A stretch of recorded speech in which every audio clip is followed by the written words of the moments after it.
Bonjour chères clientes, clients et partenaires et bienvenue à la deuxième partie de notre balado portant sur la crypto-monnaie en compagnie de Stéphane Dallard. Lors du dernier balado, nous nous sommes laissés sur la façon de vendre ou de transiger la crypto-monnaie. Ce peut se faire soit par transaction de gré à gré, soit entre deux personnes, ou par le biais de bourses d'échange qui nous permet d'en faire la négociation. Alors, si je comprends bien, Stéphane, ces transactions doivent toujours se faire par le biais de son porte-monnaie électronique et son mot de passe qui ne doit absolument pas être perdu. Effectivement, puis la plupart des bourses vont nous offrir de stocker pour nous, dans un souci de simplicité, la crypto-monnaie. Et c'est là qu'on peut avoir des fois des histoires de dire, je me suis fait voler ma crypto-monnaie ou voler ma Bitcoin, mais mes Bitcoins. Donc, c'est pas parce que le réseau informatique global n'est pas sécuritaire. Souvent, ça va être des brèches de sécurité au niveau des bourses de négociation. Donc, un hacker qui va pénétrer les systèmes de protection de la bourse, puis là, qui va se faire des transferts d'argent, donc qui va vendre ou transférer la crypto-monnaie là, en accédant là, aux sommes qui sont stockées sur les serveurs de la bourse. Donc, ça amène tout un risque. Donc, c'est certain que de plus en plus, les gens vont amener leur crypto-monnaie à l'extérieur des bourses. Et lorsqu'ils ont besoin de la vendre ou de la négocier, de la transiger, vont refaire un transfert vers la bourse, faire la transaction, puis ensuite retransférer sur leur porte-monnaie à l'extérieur de la bourse les crypto-monnaies. C'est intéressant. Donc, je comprends qu'il y a quand même le risque de perdre son mot de passe. Il y a quand même le risque de pouvoir se faire voler son argent si le compte est arnaqué. C'est ce que je comprends. Mais de l'autre côté, si on est prudent à tout égard, ça demeure quand même notre argent et on y a accès à n'importe quel moment. Parce que si je prends, les gens oublient souvent, mais si je prends les banques ont fait des dépôts à la banque, mais la banque se retourne et va prêter notre argent à d'autres mondes jusqu'à la hauteur de 10, 15 fois. Donc, demain matin, si tout le monde devait rentrer à la banque pour décaisser son argent, il manquerait d'argent. Les banques ne seraient pas en mesure de redonner l'argent à tout le monde. On est d'accord là-dessus. Dans le cas de la crypto-monnaie, ça ne peut pas arriver. Donc, je me pose la question, est-ce que ça peut devenir une monnaie? Est-ce qu'on a des avantages à considérer la crypto-monnaie? Est-ce qu'il y a des avantages fiscaux notamment? En fait, les utilisations possibles, puis disons, restons dans le Bitcoin, mais pour le moment, puis peut-être qu'on pourrait explorer d'autres crypto-monnaies un petit peu plus tard. Mais si on parle du Bitcoin, c'est certain que pour répondre à la question, il faudrait regarder un petit peu le portrait mondial. Je réponds actuellement à cette question-là à partir du Canada. L'avantage pour moi d'utiliser Bitcoin comme une monnaie, je le vois un petit peu moins. Donc, il est considéré comme un actif là, par l'Agence du revenu du Canada. Donc, il y a un gain ou une perte en capital que je vais faire lorsque je vais vendre ou vendre ma crypto-monnaie. Donc, je vais encourir un gain en capital. Donc, si la valeur du Bitcoin, puis on connaît sa volatilité, donc on sait que l'actif peut varier quand même beaucoup d'une journée à l'autre, puis à chaque heure. Donc, j'ai mis 10 $ en Bitcoin lorsqu'il valait 52 000 et je m'achète, je transfère ces 10 $-là lorsque la valeur du Bitcoin est à 58 000. Donc, j'ai un gain en capital. Donc, normalement, lorsque je fais ma déclaration d'impôt, j'ai l'obligation de déclarer là, cet avantage fiscal-là. Donc, l'utilisation comme monnaie, c'est certain qu'elle peut se faire d'un point de vue théorique, puis elle se fait en pratique aussi. Il y a des marchands qui acceptent le Bitcoin de plus en plus là, sur la planète là, pour acheter des biens, acheter des services. Donc, la réponse va varier. Dans certains pays africains ou dans certains pays asiatiques, là, des fois, la monnaie locale peut, elle aussi, subir donc je dirais des pressions inflationnistes, donc perdre de la valeur. Donc, c'est certain que de plus en plus, on constate dans certains pays que les gens vont aller, pour des petits montants ou des gros montants, convertir leur argent, leur devise locale en Bitcoin et utiliser Bitcoin dans leurs transactions régulières. Je dirais que l'attrait du Bitcoin, personnellement, ou du moins ce qu'on constate un petit peu quand je parlais tantôt d'adoption institutionnelle, puis de ce qui se passe beaucoup aux États-Unis, ben on le voit davantage comme un investissement ou une réserve de valeur. Donc, pas dans une utilisation quotidienne, mais davantage de dire, au même titre, par exemple, qu'on pourrait investir dans l'or, le Bitcoin, avec son nombre limité, avec sa production également, qui est régie par du code informatique, qui est très transparente, commence à avoir quand même beaucoup d'attrait au niveau de corporations. Il y a des entreprises qui ont converti une portion de leur réserve de réserve de trésorerie en Bitcoin. Donc, plutôt que de conserver de l'argent, ils ont converti ça en Bitcoin. Et certains scénarios là évoquent que si la monnaie venait à perdre la valeur, donc si on commençait à subir une inflation démesurée, Bitcoin pourrait devenir une protection là, contre l'inflation. Puis si on continue dans le parallèle peut-être avec l'or, c'est certain que Bitcoin va être qualifié souvent d'or numérique ou digital gold. Donc, la comparaison, quand même, est de plus en plus fréquente. Puis, or numérique, mais avec certains avantages. Donc, si je veux protéger ma richesse, je peux acheter de l'or ou je pourrais acheter du Bitcoin. L'or va être très difficile à transporter. Donc, si, par exemple, je suis dans un pays et le régime gouvernemental est instable, il y a des coups d'État et tout ça, je veux fuir le pays. Fuir avec 50 kilos d'or peut être complexe. Fuir avec la même valeur, mais en crypto-monnaie ou en Bitcoin, très, très simple. Je peux mémoriser dans ma tête ma clé privée et à ce moment-là, je peux franchir une frontière, je peux prendre l'avion, je peux envoyer cet or-là, donc transférer mes bitcoins à quelqu'un à la vitesse de la lumière. En fait, là, je peux faire une transaction. Donc, très difficile de diviser l'or, donc de dire, je veux diviser mon lingot en 100 parties égales. Avec le Bitcoin, on peut le diviser. Donc, c'est certain qu'on voit un attrait là, de plus en plus grandissant au niveau des investisseurs, des corporations, d'aller, de considérer Bitcoin comme une stratégie, là, je dirais, alternative ou une réserve de valeur au niveau de leur portefeuille. Merci Stéphane. J'aurais une autre question. En fait, considérant que le mineur reçoit des bitcoins, c'est sa récompense, tout le monde voudrait devenir mineur, mais ça consiste à quoi devenir mineur? Quelle aptitude il faut avoir? En fait, un mineur, c'est un équipement informatique. Donc, c'est pas un individu. C'est vraiment un équipement informatique sur lequel va être installé le code de Bitcoin. Donc, le logiciel, l'outil Bitcoin va rouler sur l'ordinateur.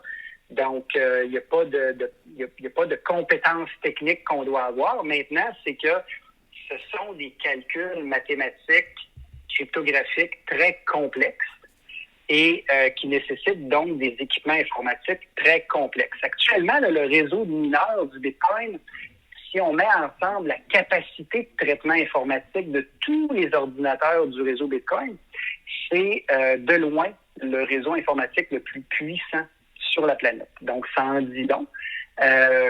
Puis, on y reviendra tout à l'heure, on parlera de la consommation électrique, mais on va revenir à ta question, Annick, par rapport aux mineurs. Donc, ça consiste à quoi? Les mineurs, finalement, ce qu'ils font, c'est qu'ils compétitionnent pour être le premier à trouver la réponse au puzzle mathématique, puis de venir dire, OK, parfait, j'ai trouvé le prochain bloc. voici, j'ai une chaîne de blocs plus longue que la chaîne de blocs précédente, donc elle a un bloc de plus, et là, je la diffuse partout sur la planète aux autres mineurs, et ainsi de suite.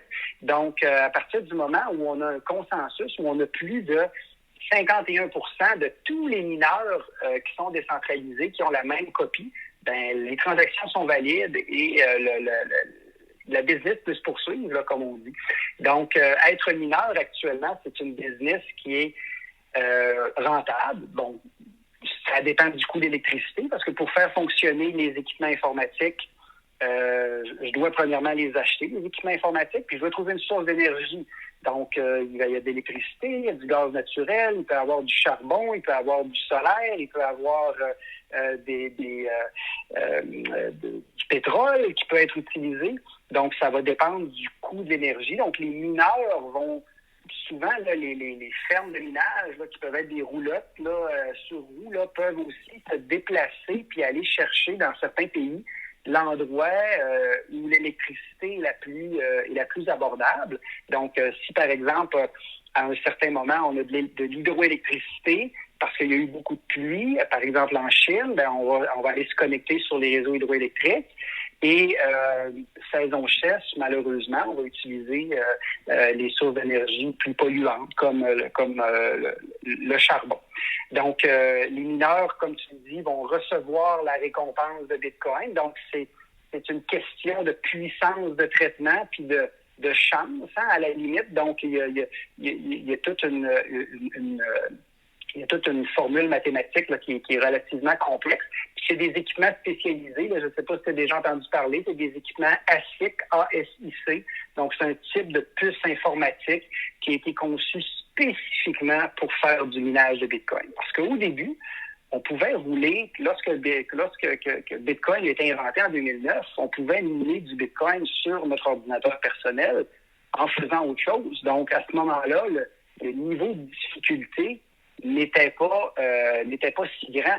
Mais au fur et à mesure qu'on a rajouté des mineurs, donc le niveau de difficulté a monté. Puis ça, c'est une autre particularité, puis je dirais une autre beauté du Bitcoin, c'est que même si on rajoute des ressources et des ressources de plus au niveau du minage, donc si une corporation décidait d'investir 1 milliard puis de rajouter des centaines de milliers d'ordinateurs pour miner plus rapidement du Bitcoin puis recevoir, ben le réseau est fait, puis il n'y a pas d'être humain qui intervient, c'est la programmation. Il augmente ou diminue automatiquement la difficulté de trouver des nouveaux blocs. Donc, le réseau va s'auto-réguler pour qu'à chaque 10 minutes environ, on ait un nouveau bloc. Si on tend vers 9 minutes, 8 minutes, 7 minutes, automatiquement, le réseau va augmenter la difficulté pour revenir à une production là, de blocs aux 10 minutes. Et au même titre, si on perdait, par exemple, s'il y avait un pays comme je sais pas moi, le Nigeria ou plusieurs pays qui bannissaient le minage de Bitcoin, donc qui disaient, regarde, il est interdit aux entreprises d'être dans la business du minage de Bitcoin, ben à ce moment-là, on perdrait de la capacité au niveau du réseau. Donc, c'est sûr que là, de façon sporadique, la durée des nouveaux blocs pourrait devenir de plus en plus longue, 15 minutes, 20 minutes, 30 minutes avant que les transactions soient confirmées. Et là, à ce moment-là, la difficulté du réseau automatiquement diminuerait et on viendrait à des blocs aux 10 minutes. Donc, tout ça fait partie de ce que j'appelle la beauté la beauté quand même du code informatique. Puis peut-être dernier point sur la consommation énergétique, puis je pense que ça fait les manchettes, mais tout ce réseau-là de mineurs, Annick, consomme l'équivalent de l'énergie d'un pays comme la Suède au moment où on se parle. Et cette consommation-là électrique va aller en augmentant au fur et à mesure que la valeur du Bitcoin progressera ou continuera de progresser. Ben, on peut s'attendre à ce que la consommation énergétique pour faire fonctionner tous ces ordinateurs-là qui assurent la sécurité du réseau continue d'augmenter.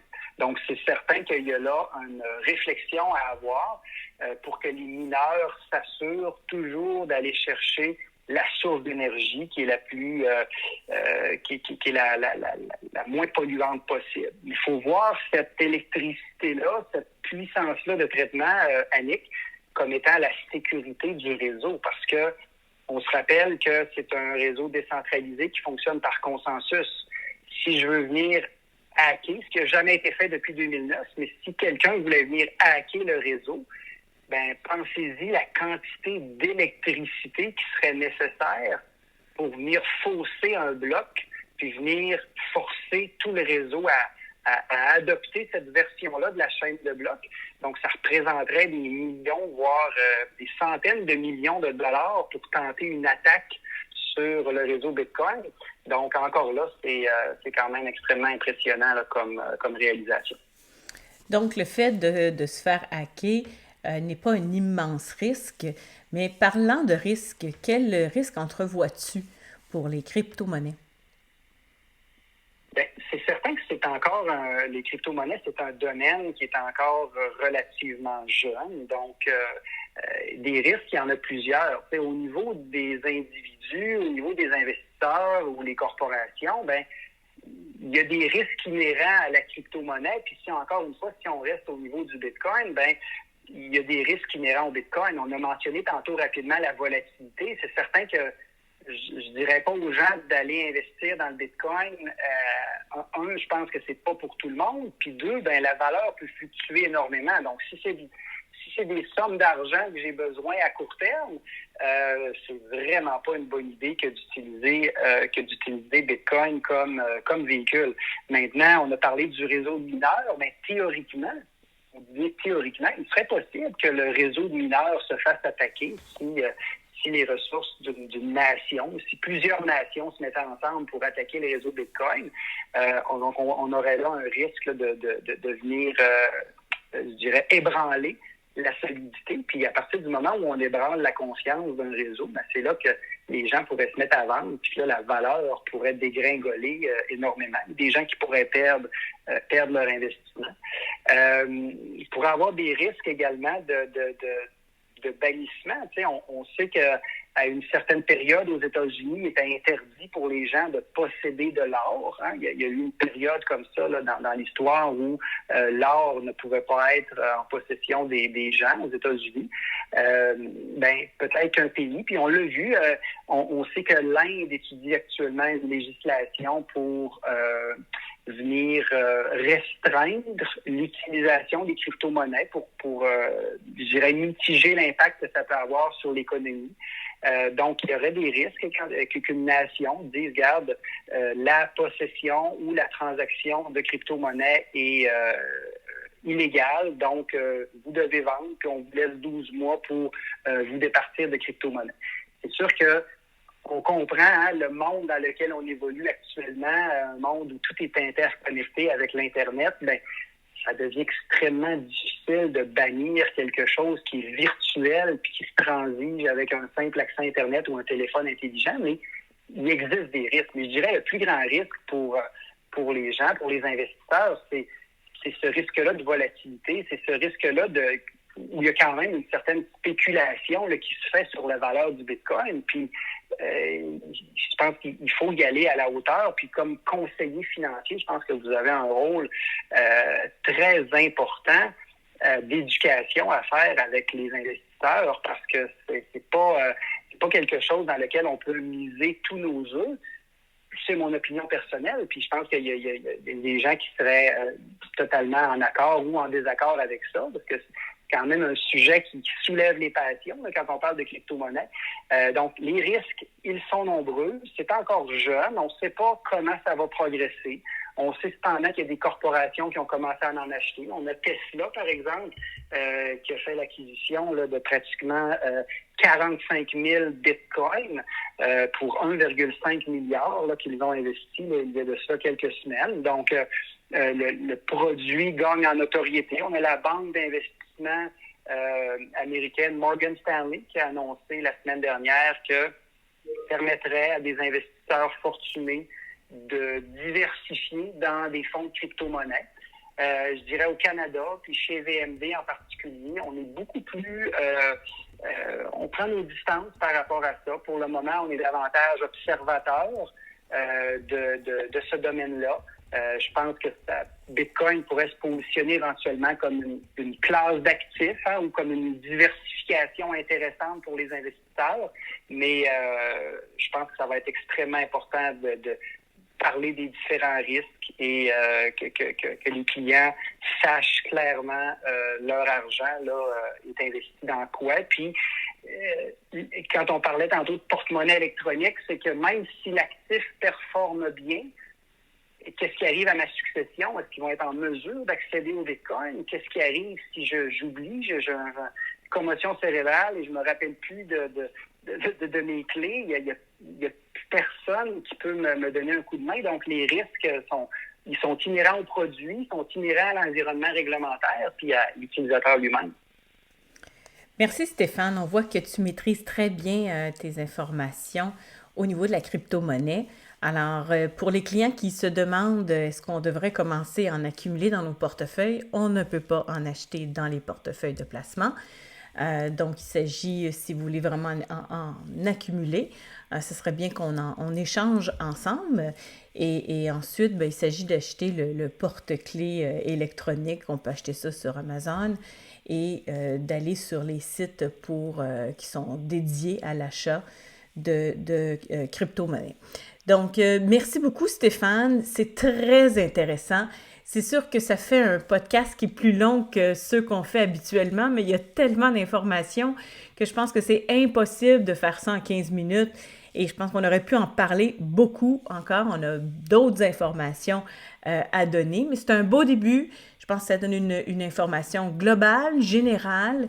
Et je t'en remercie grandement. C'est très clair comme information, Stéphane. Pour vous à la maison, je disais à la maison parce qu'on est toujours en confinement, vous êtes peut-être au bureau. Alors, pour ceux qui nous écoutent, si vous avez des questions supplémentaires, ne vous gênez pas de nous contacter et il nous fera plaisir de vous répondre. Alors, encore une fois, un gros merci, Stéphane. Plaisir, Annick. Puis, écoute, c'est un monde à découvrir, donc n'hésite surtout pas s'il y a lieu de faire un second entretien puis d'aller plus en profondeur. Ça va me faire un énorme plaisir. J'apprécie, merci beaucoup et à tous, je vous souhaite une très belle semaine.